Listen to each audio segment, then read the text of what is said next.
the best thing about this industry. Once you've figured out the systems that your brain needs to just check off the appropriate lists, it's really down to what makes you tick, what works for you. But that doesn't happen in that first year. Yeah. It doesn't happen in the second year either. I mean, I'm starting to feel comfortable in certain areas, and hey, this is the process. But I think you're in for a while before you figure out what, and then by then it'll change again. So. Well, you know what I'm excited about for you? If you get to that for a month on average, which is basically 48 a year, 45 to 50, you then need to bring on a full-time assistant.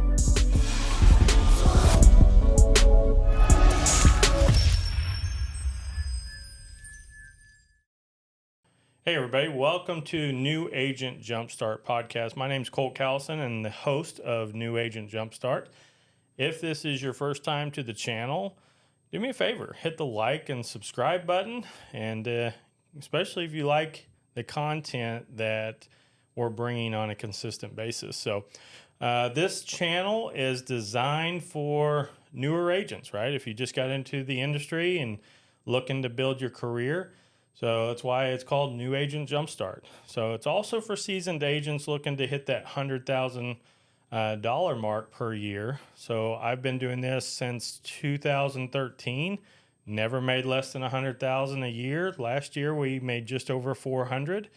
So I can definitely get you to that point. So today I got a very special guest. I was lucky enough to meet her at the house that we just bought. So we'll talk about how that all came about and everything. But after getting to know her a little bit, I come to find out she's actually got some good things going. She hasn't been in very long. She just hit 2 years, but you'll be pretty impressed with kind of what she's doing. So without further ado, I got Amber Card with me. Amber, welcome. Thank you. Welcome. I'm so glad Thanks that you're for having me. here. Yeah, no, I'm happy that you're here. We've been wanting to do this for a little while.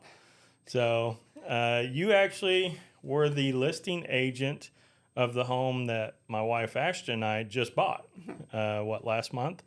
And I've been wanting to get you on the podcast for a while, but you kept turning me down because you're like, it's a conflict. Being a new agent, we just want to make sure that we continue to check all those boxes. Yeah, perception's everything. So yeah, I'll give you that. But no, we met at your open house. Yes. So you had that house on the market. I mean, it took a little while. It was 93 days, I think, on the market? Yes. So the market's definitely slowing down a bit from what we saw. So when you got in 2022, is a little bit faster? A lot faster. Things were rocking and rolling pretty quick. So we moved here in 22 and to the Wichita area. And all I knew was fast, super fast. Lots of offers coming in. And then when you get to 2024, summer of, and it feels like everything came to kind of a screeching halt. That was, I hadn't had to deal with it. So it was a new turn in this crazy industry. So let's talk about that actually. How are you adjusting to that? Because I know I got some agents, even Ashton, my wife, right? She started in 2020, and I mean at that time, COVID. Well, we already kind of moved out of COVID because she got licensed in November of 2020. Mm-hmm. So we were kind of already, we're kind of settled into the COVID era and everything. But, homes were still moving very quickly, right? And so now she's had to adjust and everything, especially on the listing side. So fast is fun.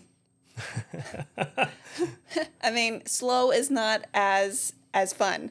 But it gives you a chance, I think, for me personally, to really hone in on those items that I didn't know I was even maybe missing, not doing. I don't know if there is, other than our offers and our contracts and some of our paperwork, yes, there is a specific way we need to do that. But some of those other items or your timelines can shift, as we know, per transaction. So it's given me a chance to hone in on maybe better setup for myself, better checklists. So Okay. I guess fast is fun.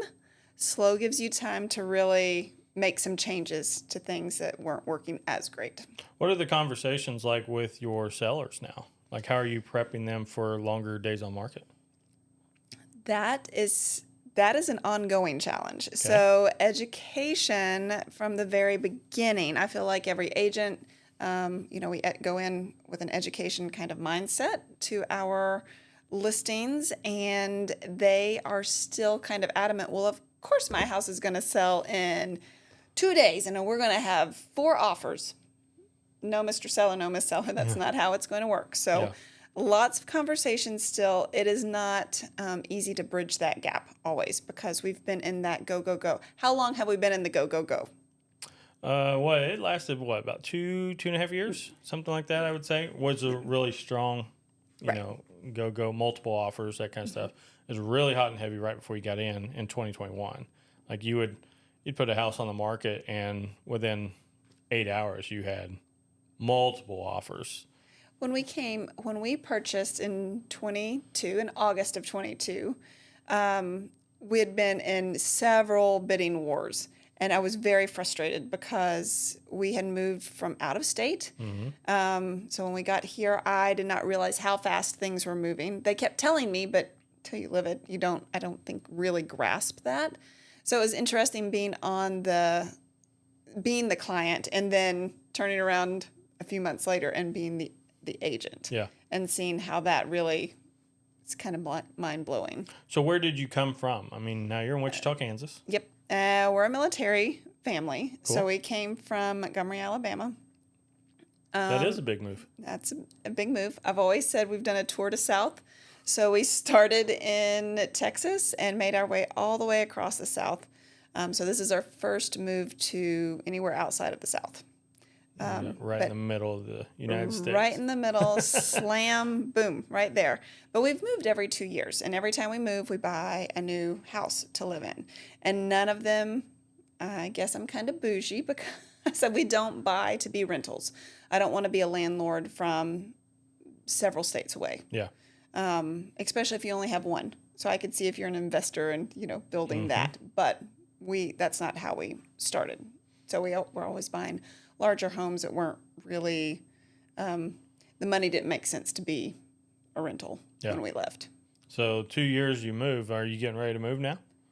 No, that I know of, but that's always a loaded question. Yeah. No, as of right now, we should finish out his career here at McConnell Air Force Base, and then he'll probably jump to a pilot on Delta American, something like that. Yeah. And we'll finish out at least the kids getting through high school here. That's cool.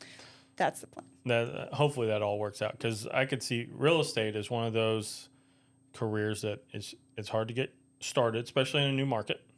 Like I know I was really big into real estate as an investor before starting as a salesperson, right? I did not want to get into sales because I didn't know anybody. We moved to Wichita, and I didn't know anybody in Wichita. And my wife finally convinced me to do it, and I put it off for a year. And then I finally got frustrated with a job I was at and looked into it. And even then, I didn't want to go out on my own. So I started on a team because the team was able to provide leads and everything, and all I did was work the leads. So that helped me get started. But as a independent agent with no guidance really and no database, it's that has been the first challenging bit in my career in real estate. So been in for 2 years, November 1st. Thank you for pointing that out. Yep. I didn't even flying by the seat of my pants sometimes. We forget those milestones. I came from a floral design wedding coordinator background. So when we moved here, again, with real estate, you're constantly looking for your next client and building that brand and building your business. And so I'd already experienced that in a different industry. So when we got here, I was tired of sloshing the buckets of flowers and all weekend work. Come to find out, real estate is a weekend. Yep. but it's That's game time.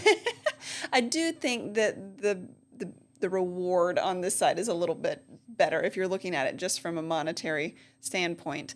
But finding the clients and building that base, that's one of those things that I didn't realize.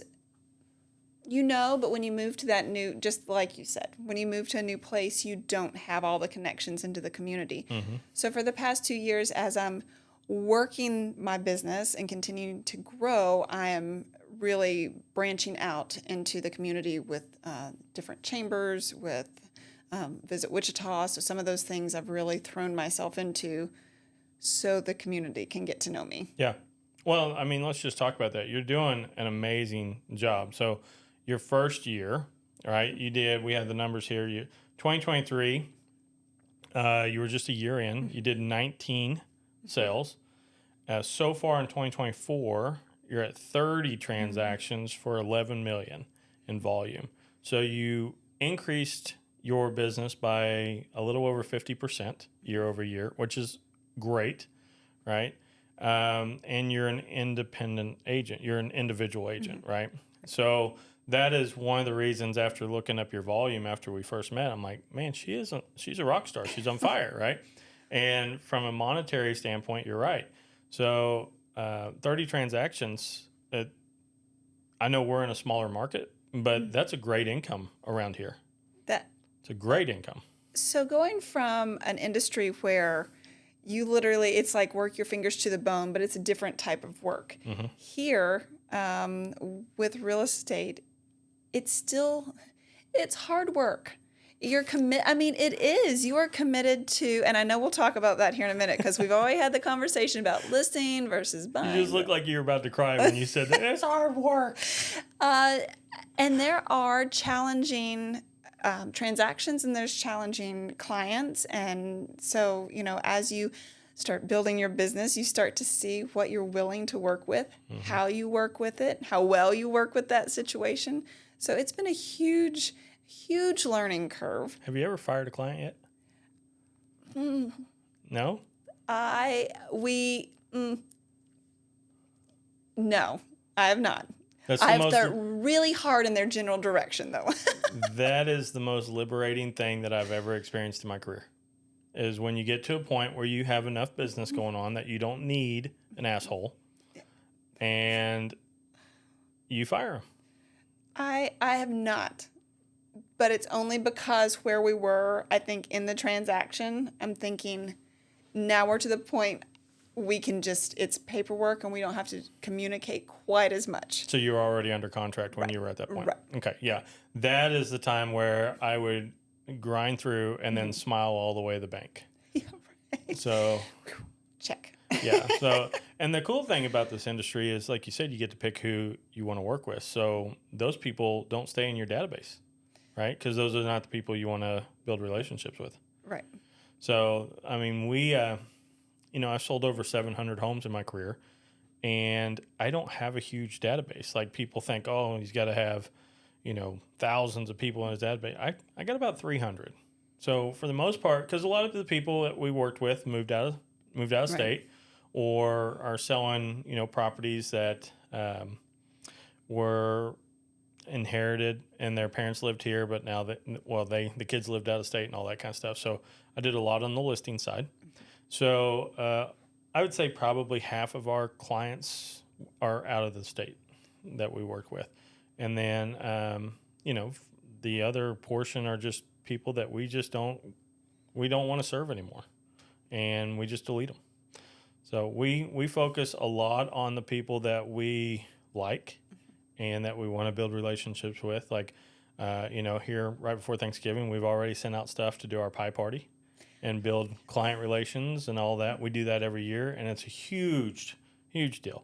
So, and we get quite a bit of referrals out of it. We'll probably close 4 or 5 transactions just out of the pie party. So, piggybacking off that, our clients moving to a new town, you kind of have to find that niche, and it wasn't super challenging for me because of the military base that we already have.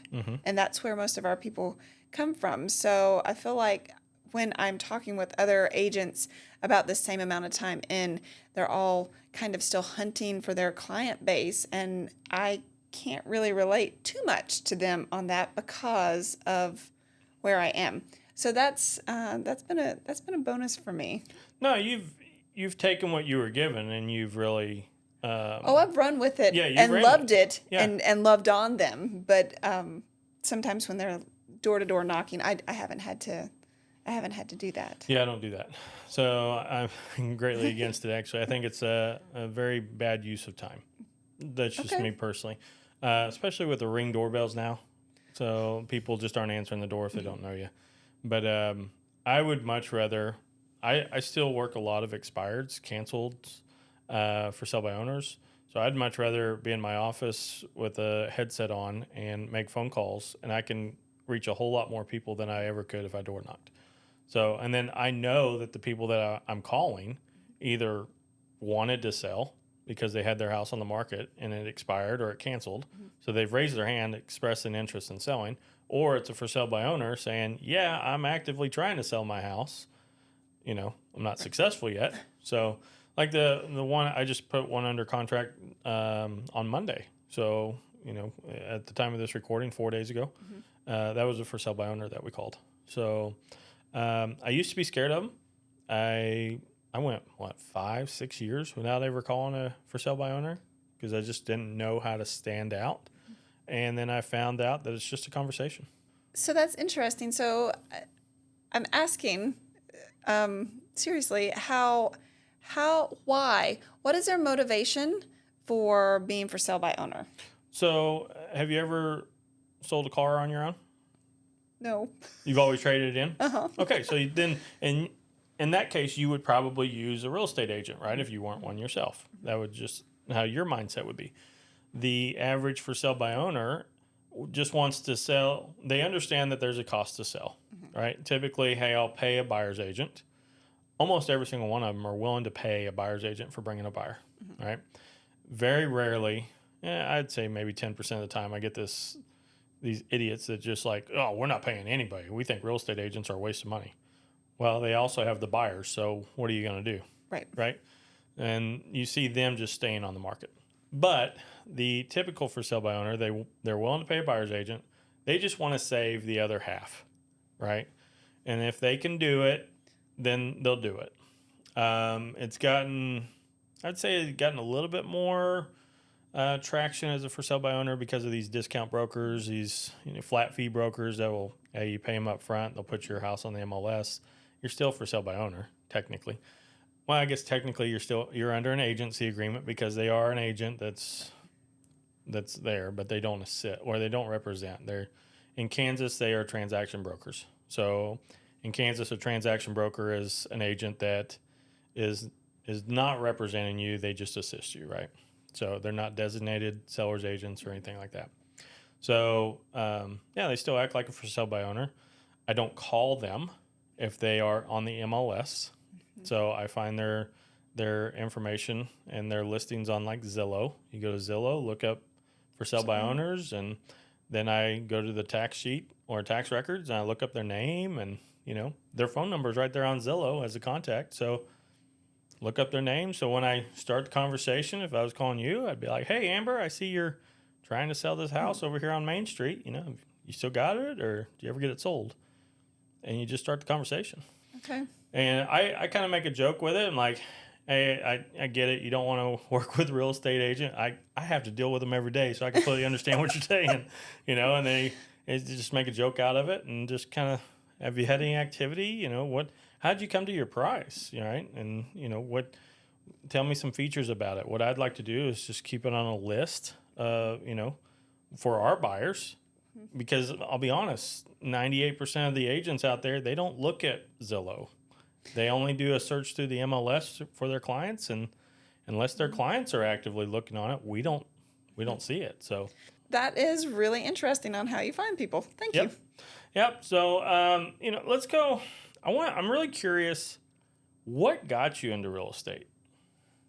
So the career My first career with floral design, I'm a horticulture major from Mississippi State, and I jumped into all things flowers at Biltmore Estate in Asheville. And then I moved to Charleston, South Carolina, doing flowers and weddings. So I decided to take my love of hospitality and floral and entertaining and really interlock fingers with the real estate industry. I figured if I can handle, now, none of my brides have ever been a bridezilla, but everybody has an emotional challenge to deal with. So I figured that if I can deal with high stress, high energy, timelines, I could probably handle real estate. And I think I'm pretty spot on. You learn something in every transaction. Of Yep. course, there's never two that are the exact same, but this has been a good fit, I think, for high energy timelines and getting the job done, making it pretty. So one thing that kind of shocked me, and right now you're with Platinum Realty. That's where you started your career. Yes. Okay, so what I know, and I used to be at Platinum for, I'll just be honest, for about 6 months when they first came to Wichita. And I know Platinum's more of a cloud-based brokerage. There's really no physical. I mean, I know you guys got a place Right. kind of downtown, but there's no broker here locally and everything like that. So when I saw that you were a newer agent at Platinum, I was kind of shocked because Platinum's one of the cloud-based companies are more of, I would say, directed towards seasoned agents that don't really need their hand held a lot. Right. Support. So how did you choose your brokerage, and how has that been so far? So again, being new, I did not probably do my best due diligence of going through and meeting other brokers and things like that. The agent that sold us our house in 22, she's also a military spouse. Again, leading back to that whole military spouse, we do a lot of exchange of all things, different service providers and things like that. So I said, oh my gosh, this might be how I get into the real estate industry. And she was with Platinum. So I didn't really go look. Yeah, you don't know what you don't know at the time. Right. So I'm super driven. I like getting the job done. I don't need a whole lot of prodding from behind. Being military and moving all the time, it's a fast-paced everything. So I didn't really need the extra hand-holding. I didn't think. Again, I didn't know what I didn't know. Jump forward. I use a lot of mentors. There's actually 2 ladies in Platinum that are seasoned, so I treat them like my mentors. And I have great folks like you that I've met in the industry. And if there's a service provider or something that I don't have in my Rolodex yet, I just reach out. Yeah. And most of the time, I have not been met with no, I'm not helping you do that, or I'm not answering that. So that's been a great part of this industry too, is reaching across brokerage lines, especially when I've had a good transaction with a seasoned agent. Yeah. I mean, that's what I found is if you're just nice and have good relationships with other agents, they don't mind helping hand or help lending a hand and everything. They're more than willing to help out. That's how I got started with and I was with Keller Williams when I left the team and I was on my own. I never worked the listing side because I was a buyer's agent. I knew the buyer side really good, but I knew that if you want to have a successful business, you need to have listings, right? List to last. And so that's where I wanted to focus my time and energy. And I had a ton of questions. And I remember Connie Butler, she was my mentor at the time. She would let me do open houses and everything. And I would just follow her around and kind of learned everything I could, right? And so I was going to ask if you just go to your broker all the time, or if you have mentors here locally that you. So I love Dot Loop also. I keep, again, I could be way more efficient. That's okay. Know where you need to really work, but I keep all those open so I can go back and say, okay, I had something similar. Actually, when we were working your transaction, I had never seen so many addendums and amendments. I changed a lot of stuff on you. I threw a lot of curveballs. He changed a lot of stuff on me. It's okay. I was beginning to wonder if it was to see. It was a cat prowess that was happening. But that was great because now I've actually had 2 transactions that I needed to do the same, very similar manipulating to make things work. Yep. And I just pull back up actually what you sent over and go, okay, this worked, this cleared. Let's change the numbers and whatever I needed to do. So I find that by just going back to previous documents that I have has been super helpful. So that's kind of my before I try and do some research before I go ask questions. So then I have good questions to ask. And then I go straight to mentor and say, okay, here's my question. What can we do? What does this look like? And sometimes I get I kind of feel silly because they go, you can't do that. I'm like, oh, okay, I see why. So that's just part of the learning process. But I had a good question to ask, and they shot it down, and then I learned from that.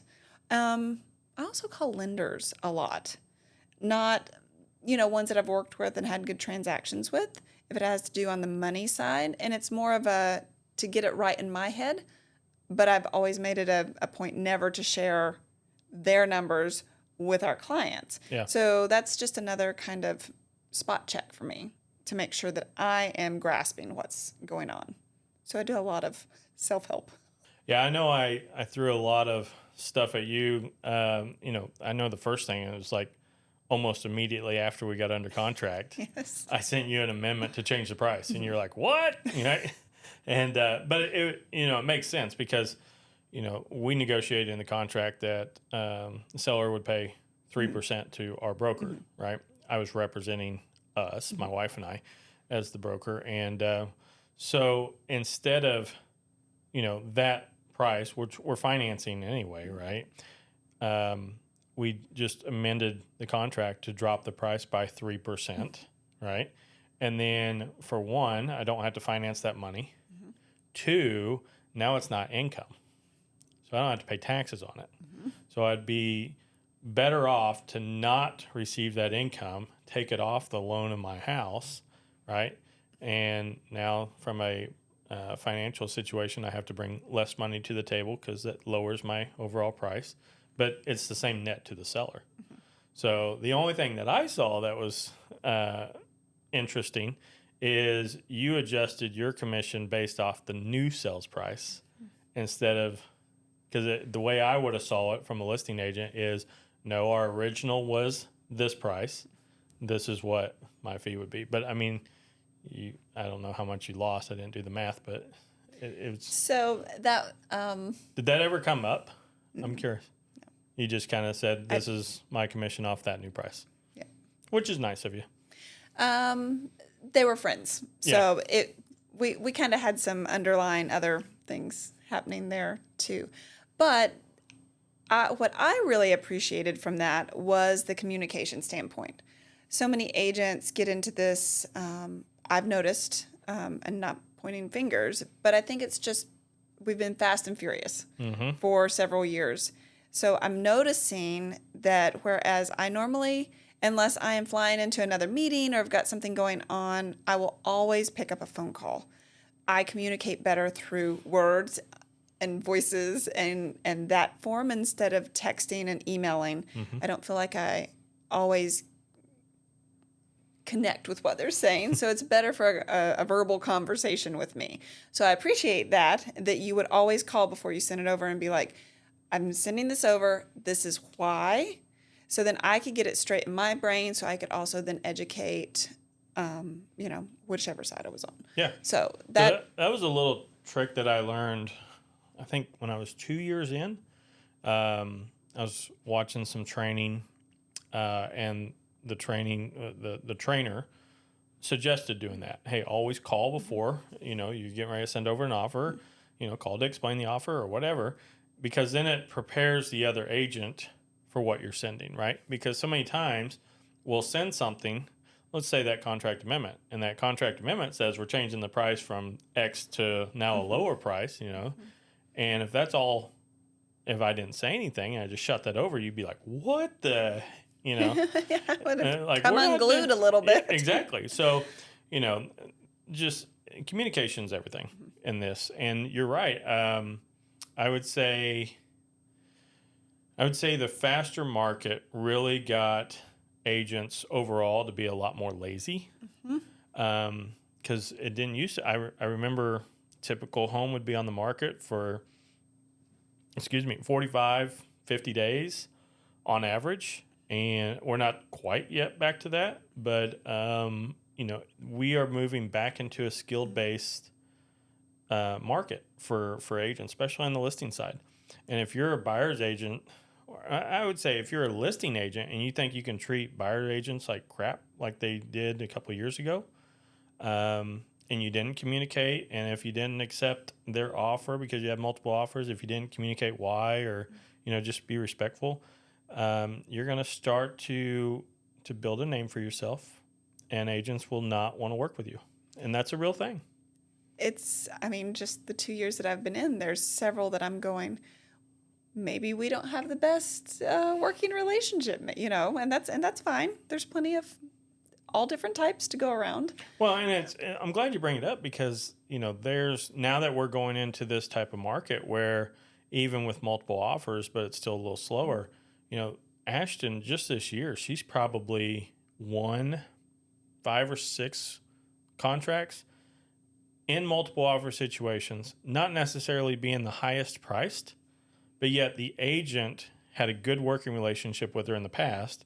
She was really good at communicating on all aspects of the transaction, and she got it to close, right? Even with some stuff that came up, right? They were able to work through some issues. And so from a listing agent standpoint, if I got 2 offers relatively the same, one is a very bad agent that, is hell to work with and wants to fight tooth and nail on every issue.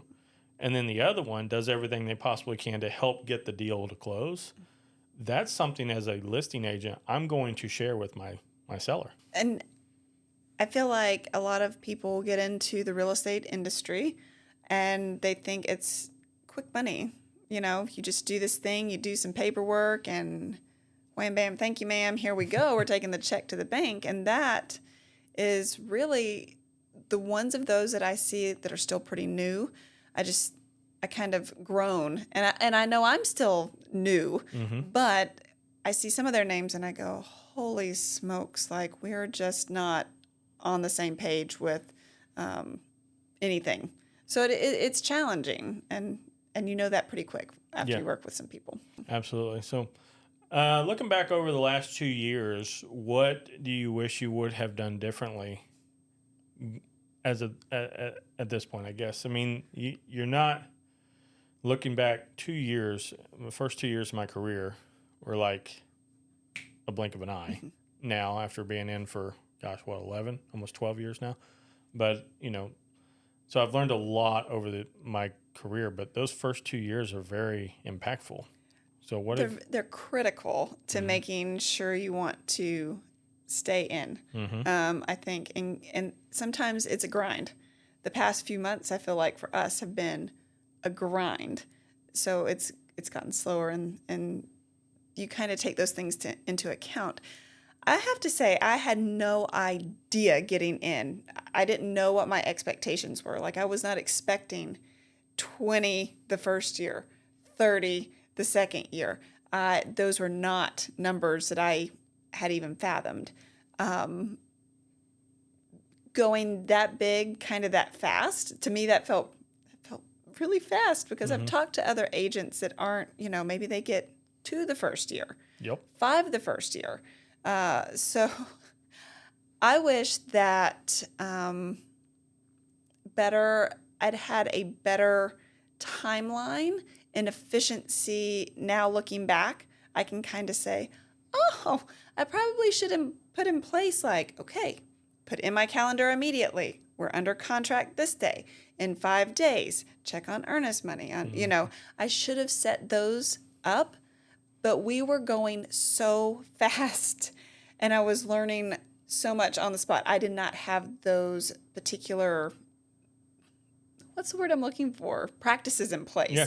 You didn't have that system built yet. And how was I supposed to know? So efficiency has gotten much better in the past 2 years, but practices, I still don't have the perfect practices in place. They've gotten much better. So I'm kind of looking forward to the next month. If I have clients, fall out of the air to me, then absolutely I'll take them on. But I'm looking forward to having the holiday time to kind of put a few more things in place before the new year starts. Well, I would tell you, I would caution you. Oh boy, don't slow down. Don't slow down. Don't slow down. This is the time. So some of my best months, actually, I would say almost every year, my best month is December from a closing standpoint. Okay. So I remember one year I closed 6 transactions the week between Christmas and New Year's. So, and I think I did, one year I did like 13 transactions as a single agent on my own in December. So December, if you look at our MLS, right, the statistics from our MLS, we do roughly 25% of the business in the fourth quarter. So that should tell you that business doesn't slow down in the fourth quarter. Now we do 20% of the business in the first quarter, but that's only because typically January is slow, right? Yes. And so right now, especially in November, so how long does a typical closing take? Well, when you sign the contract, it's about 30 days. 30 days. 30 to 45. So if you were to sign a contract today, right, then you're probably mid-December when you're closing, right? So if you're going to close this year, you need to sign a contract in November, right? So most of the time, what I could tell you is getting deals under contract, the slowest month is typically December because January is the slow time, right? For home sales. And home sales are recorded as when it closes. So if you really are expecting the year to slow down, go hard through November, and then you'll be able to service that business through December and everything like that. And then, but it sets you up for a lot better new year. Okay. Right? So most agents, I'm telling you, 90% of the agents out there will start to take, well, starting about right now, they'll start to slow down. They have that same mentality, right? I'm just going to slow down. I'm going to get everything in order and everything like that. But looking back over your career, you didn't have to get everything in order to start doing 30 deals, right? It's so, isn't it interesting? Everybody says, oh, I have to have a logo, or I have to know my name, or I have to, what name am I using, or my motto, or whatever. And you don't. You need none of that. None of it. You need some hard work ethic and a go-get-'em attitude, and that is literally all you need. Do you realize that I've been in almost 12 years, and we just got our first website about 3 months ago?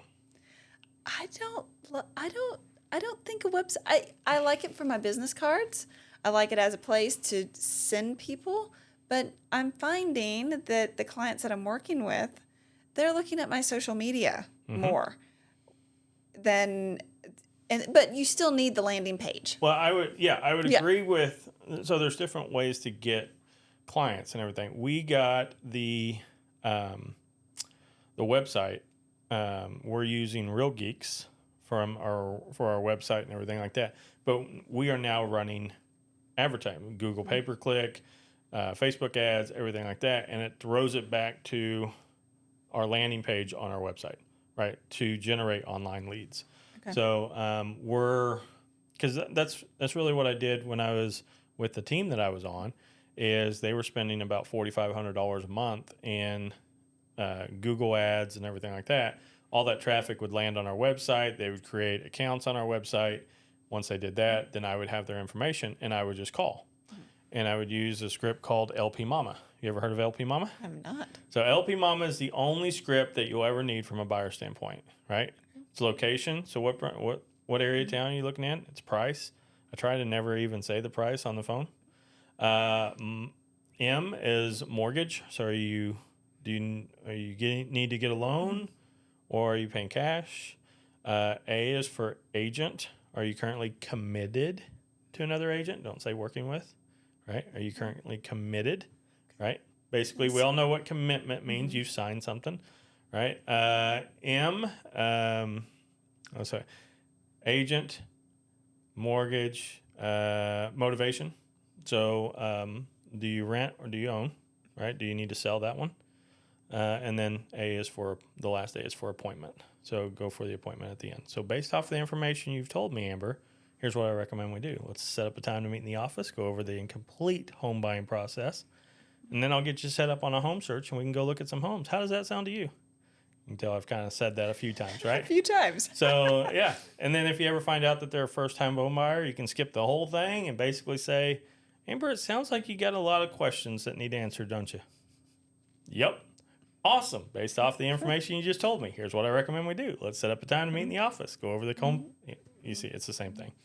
So LP Mama has been great for me from a buyer script. It's the only one you'll ever need. And, so we're playing around with that now with the website, but that's really the only reason why we got our website. Other than that, I think relationships is where it's at. Relationships.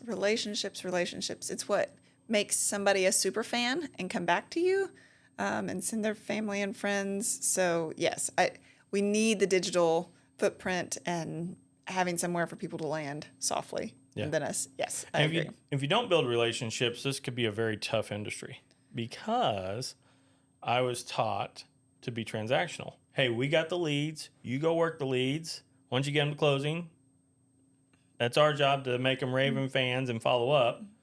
You don't need to worry about that. Go work more leads, right? So that was how I was trained. And that's how I ran my business the first 4 years. And I went through burnout because it's like, okay, I'm making all these expired calls and for sell by owner calls and stuff like that. And man, if I quit calling, my business stops because I got no referrals, right? Every now and then. I was 7% referral based at that time in 2017. And then we found, have you ever heard of Brian Buffini? Yes. Yep. I think, well, after you shared him with me, that's when I really started kind of following and reading. And Brian's awesome. So he teaches the referral maker program. Basically, it's if you ever read the Millionaire Real Estate Agent book that Gary Keller and those guys wrote, they talk about a process called the 33 touch, right? 33 touches throughout the year. And it's a database process. It's not a phone call every 2 weeks or anything like that. It's literally, there's emails, there's snail mail, there's phone calls, there's text messages, there's client parties like we do, right? So we follow that system, but the only problem with the book is it taught you what to do and the reason for doing it, but it didn't tell you how to do it, right? Whenever I asked, well, how do we go do this, right? Oh, you just do it. That was what I got. And it never set well with me and at Keller Williams. But Brian Buffini took that process and he systematized it, made a database and CRM on it, and it literally tells you based off your level of relationship, here's how often you should be touching these people and everything. And then there's a monthly email or a monthly newsletter, a monthly email, tells you when to text them and all that kind of stuff. So that's helped take us to a business where probably I think 86% of our business is now referrals. So, and so we don't really, and I just showed you our board. I mean, we got 15 pending right now for the month. So, I mean, and we're in November. right. So, it's nice that we've been able to do that, but we just love on people. That's all we do. Do you think you could have done that in the first 2 years, built this system? Absolutely. And I wish Okay. I would have, because one of the things that Brian Buffini teaches, because he knows agents work the way I used to work, is he teaches you to, I can't remember the letter, but it's basically an apology letter. And so I sent out this letter, and basically all the letter says is, hey, I don't know if you remember me, but I was your real estate agent when you bought whatever. And I just want to let you know that I screwed up. I was not taught properly. This is a letter I sent out, by the way. I was not taught properly. And going forward, I want to earn your business. I want to be the individual that you call when you need anything real estate related, when you need contractors to do remodels, anything like that. I want to be your source to come to, right? So come to me to get better pricing because I have good relationships with contractors. I sent that letter. I got 4 listings that week from previous Wow. clients, right? And it's funny. I would get calls and they're like, "Got your letter. So funny that you sent that because Now we're looking to sell. Like we were just thinking about that, and then we got your letter. So I got 4 right off the bat. And I wish I would have kept that process going, because if you look at the numbers, you should be generating 10% of your transaction. Well, I take that back. Not 10% of your transactions. For every 10 people in your database, you should generate 1 transaction, right? So if you have 300 people in your database that are local that you do this process with, you should generate 30 transactions a year, all from your database. Either repeat and referral business, or repeat business, or referral business, right? So if that's your base, which is how we've created it, then your business always grows, because those new transactions, those people now go in your database. You're doing that, and it just compounds year after year. So, playing a little bit with that, hospitality and all things fun and entertaining. I decided to take a boo to a whole new level. So right around Halloween, this was kind of instead of like a big client get together, I thought I'm going to go boo past clients. So I had made cute little ghosts and put little white spooky pumpkins in there, and then I put if they liked to partake in cocktails, and I put into booze bottles, like little airplane bottles, and I dropped it off at their door. Do you know, I actually had like several families where the little girls were carrying around the little ghost with their little LED light in it. So it really made a huge impact. And I thought, a lot of people just drop off like a little candy bar or something, and that's fun. But I think that's going to be something I really start implementing, is thinking, what holiday is coming up? What can I really, because a lot of our clients do have younger family members. So what can we do? And dogs, if you focus on their dogs, they really love that. People with dogs, really, they treat them like they're their kids. And it really hits home. Right. So what you just described is called a pop-by. Okay, it has a name. Yep, that's a pop-by. Well, at least that's what Brian Buffini calls it, right? Okay. And so that's part of your process in this 33 touch. And if you find great little gifts, right? Because if you think about it, they were $5 or less. That's what I'm saying. If you go do, let's say, 20 pop-bys, and they're $5 a piece, that's only $100. And they don't even have to be home. The people that were home, I would always leave, and we still do this today, but we always leave the vehicle running, always leave the door open. Now, if you're in a bad part of town, I don't recommend doing this. But generally, the homes that we're selling, they're in nicer parts of town. Right. And so leave the door open, leave the car running. So then if they're like, oh, come on in and everything. Oh, I'd love to, but, I got the car running and everything. It keeps you focused, right? But because all you got to do is just get in front of them, right? And if they're not home, lay it on the front porch, take a picture. Their Ring doorbells were amazing. I was making funny faces. I think I just left the gym on some of them. So I was like, you know what? This is me showing you that I care. Yep. Sorry, this is not normally what I look like, but it was great. I would always just send a simple picture with the text and say, left something on your doorstep. And the text messages that you get back and everything, that's great. And the endorphins, being a realtor can be stressful. Depending on, there's highs, there's lows, and there's everything in between. So I loved, personally, the little endorphin rush for just leaving a happy, and then what they sent back. It was a huge perk. It was definitely a win. Yep. Definitely. Well, activity in real estate, any activity at all that's productive activity, will spur business, right? It might not spur it on your time frame, but I noticed that when I start doing consistent activity, business just starts coming out of nowhere. Like, I didn't even, I don't know. I started making expired calls again. Wasn't having much luck with expireds. And then all of a sudden I get a referral, I'm like, oh, where'd that come from? You know what I mean? It's weird. So I just always stay in motion in your business. Just keep doing something. And you should be doing, we consider that lead generation, right? You should always be doing lead generation every day for at least 2 hours.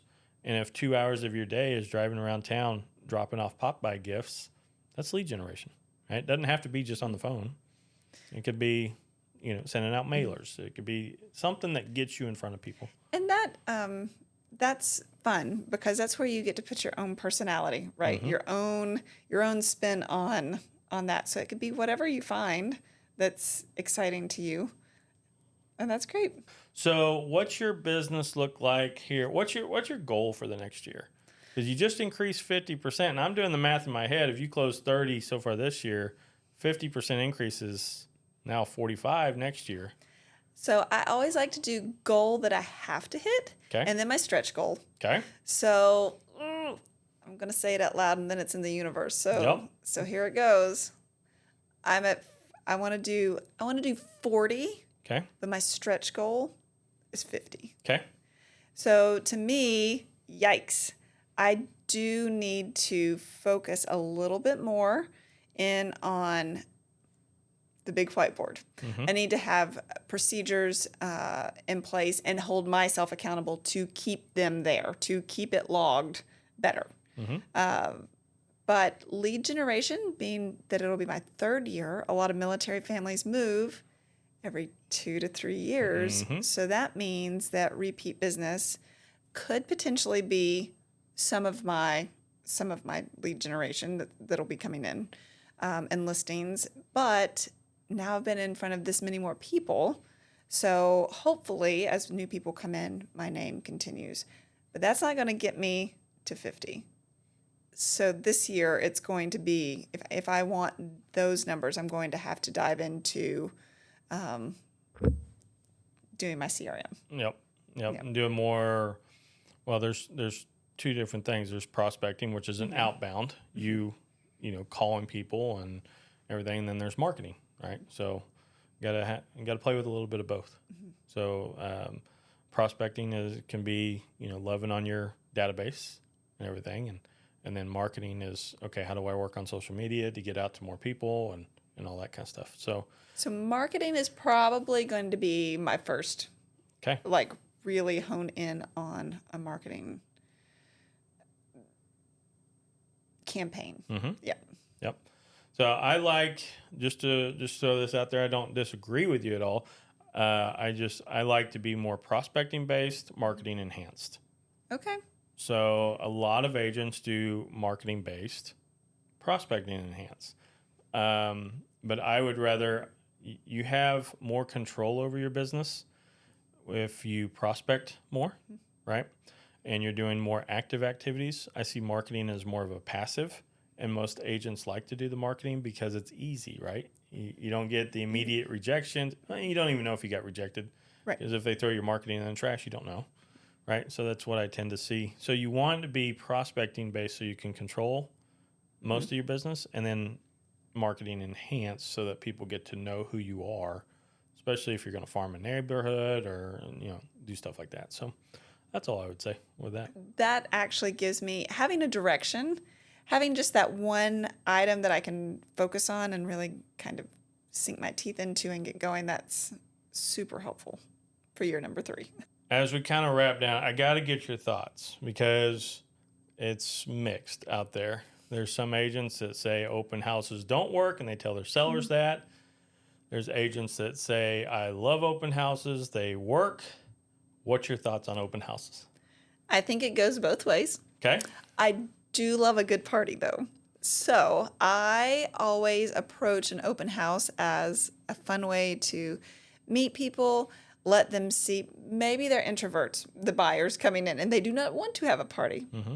But that doesn't mean that you can't celebrate and live in your house in a fun way. So to me, it's just one more way to showcase the property and let people see what you can do. Oh, she set the drinks over there. Maybe I should set the drink, So it's just one more way for them to see how this property is functioning. Does that work with their lifestyle? And most of my open houses are themed. So I'll come in. I think y'all came in on my apple cider mimosa. Did y'all come in on that one? Yeah, that was it. Did y'all buy the house because of my apple? It was the mimosas that got us to buy. Absolutely. So It's fun to have, of course, a non-alcoholic version and stuff for the kids. The kids love coming in knowing that there's snacks. They usually leave hook, line, and sinker if I have some coloring sheets out or a fun takeaway toy or at the My beginning. kids enjoyed every one of them. At the beginning of the school year, I love to do kind of almost like a school supply, some crayons, some glue, something that won't make a mess in the house, of course. Do I don't always have people show up. Do I probably partake in a mimosa? Maybe while I'm waiting. But I do think they have their place, especially if the neighborhood is a fun neighborhood that's several in the Andover area are fun neighborhoods, lots of kids, lots of block parties, things like that. Yep. So I do think there's a time and a place. I think if you're in a older area of town, maybe quieter, maybe an open house might not work as well. So I think you always try at least one. Yeah. And do really good marketing around that and get it out about a week in advance. Yep. So a couple things, and now after buying this house that you had listed, I will always, and I had this mindset anyway, but I will always believe that open houses work.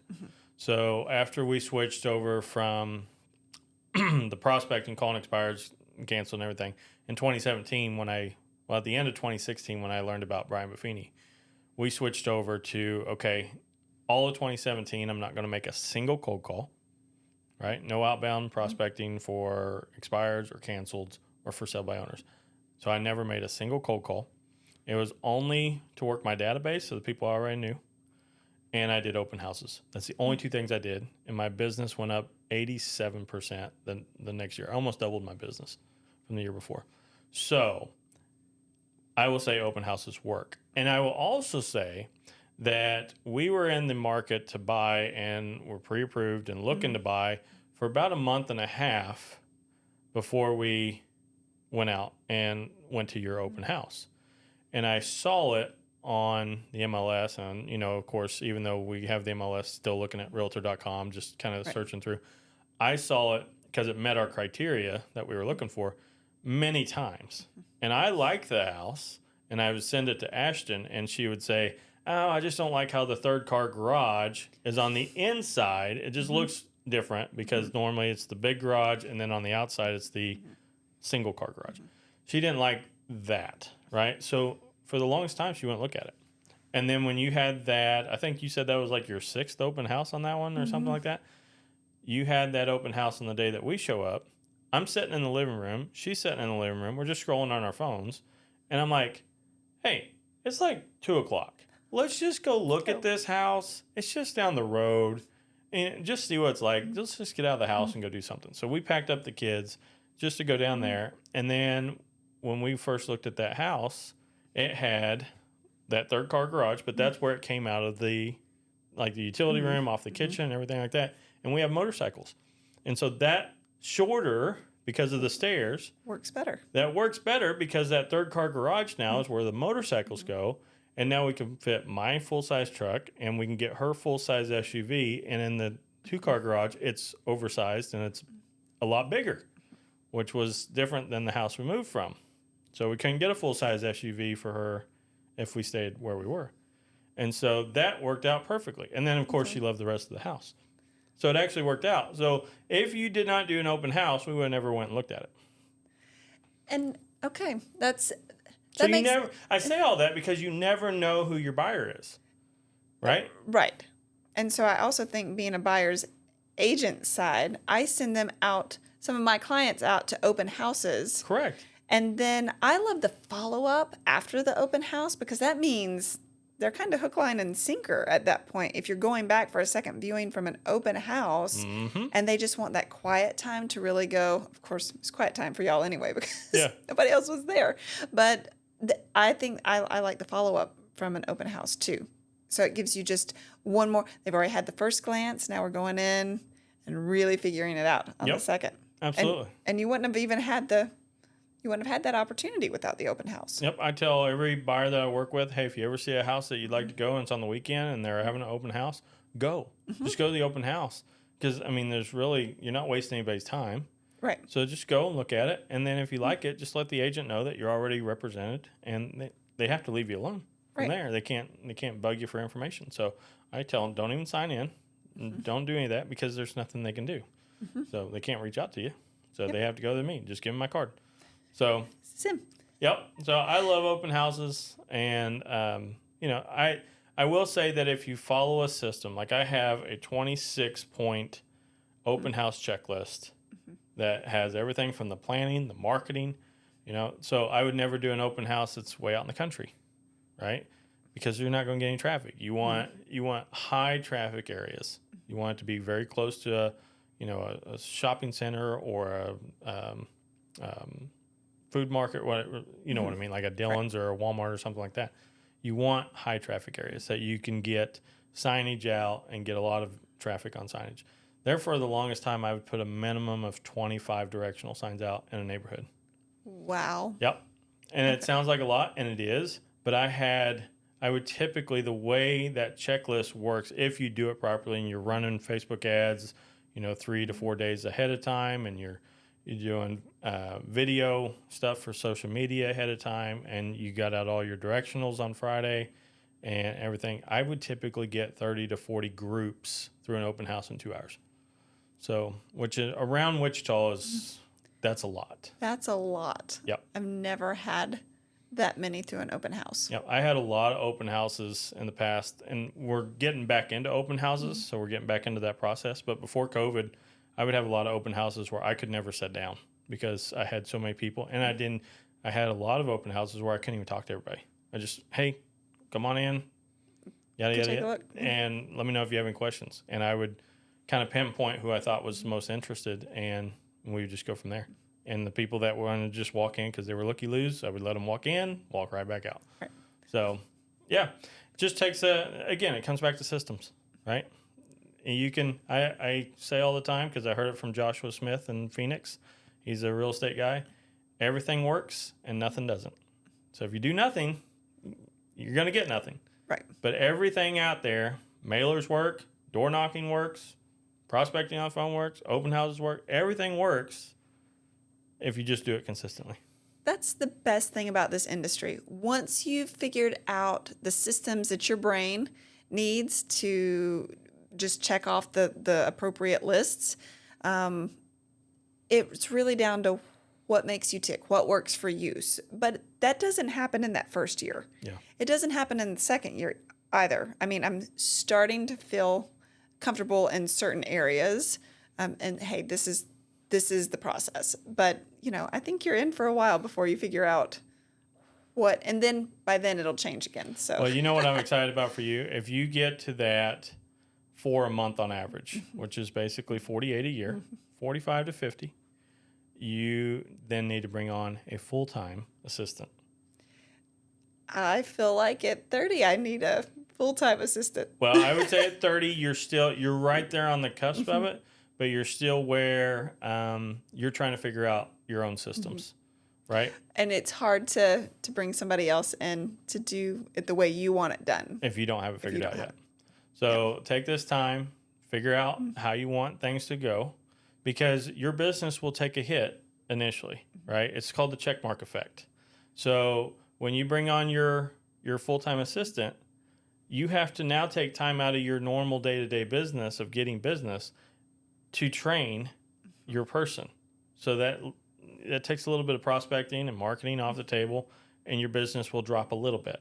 But your business should double the following year. So if you go from 40, your business should go to about 80 the following year with a good assistant that's helping take care of all the 80%. Like when you dealt with our transaction, you didn't deal with me a whole lot unless I reached out on a contract issue, right? Correct. For the most part, it was handled by Lori, our assistant. So she allows us to go out and focus only on contract issues or only on prospecting and getting new business.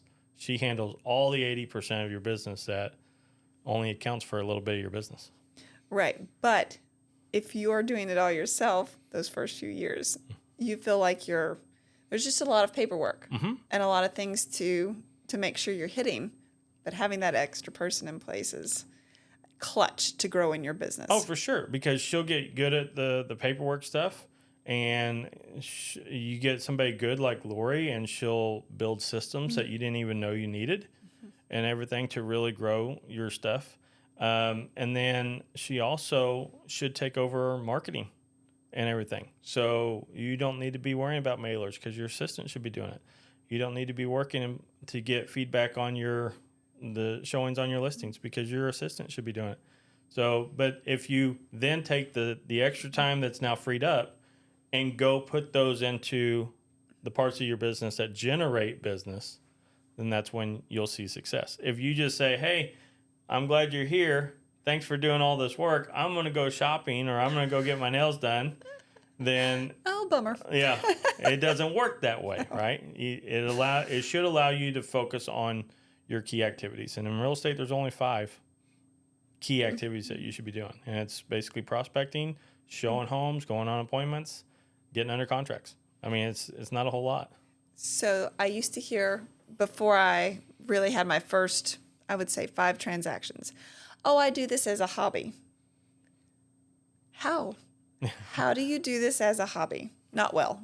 So I think that having, if you're in it to build business, then you are looking at, it is a full-time, you're constantly doing something to build. Yeah, you should treat your business like a true business. And I know when I started, I worked a full-time job at night. And then during the day, I would go do real estate. And I did that for 3 months, and I got sick 3 times because I barely got any sleep. I would never recommend doing it to that extreme, but I wanted out of my job, and I wanted into real estate. And it took 3 months to build up consistent business where I was closing 8 to 9 homes a month. And then from there, it's history, right? So, I mean, but it took the grind, right? But I wanted a true business. I wanted something I could be proud of. And then the financial reward has been there. And so it's been great. So now that's not to say that I haven't had times where I'm like, I'm done with this. I want out. And then I just go do the math, and I'm a college dropout, so I don't have a degree or anything. It's like, what am I going to go do, right? Sales is the highest paying career there is for the typical person, right? And there's no cap. So it's as big as you want it to be. And there's only so much time you got, but then that's when you start leveraging with people and systems and everything like that to help grow. Yep. Well, I'm glad that you were able to make time to come in here. This has been awesome, by the way. Thank you. I have picked up so many great, they're not hacks and they're not really tips. So they're tips and tricks, baby. Well, okay. It's just like trick or treat. We just got out of Halloween. So no, I'm glad you're here. I'm very excited to see your growth and what your future in this industry looks like. So, yeah, you're always welcome to reach out with questions and everything like that. Thank you. So it's been great. So if you like what you've heard, I hope this has been as helpful as apparently it has been for you. That's awesome. Been very helpful. So at least I reached one person. That's great. So, but yeah, feel free to like this episode. Subscribe to the channel if you like what you hear. And do me a favor. If you have questions, leave them in the comment section below, and I will definitely reach out to you and help you any way that we can. So until next time, people, yeah, we wish you the very best, and we'll see you next week. Take care.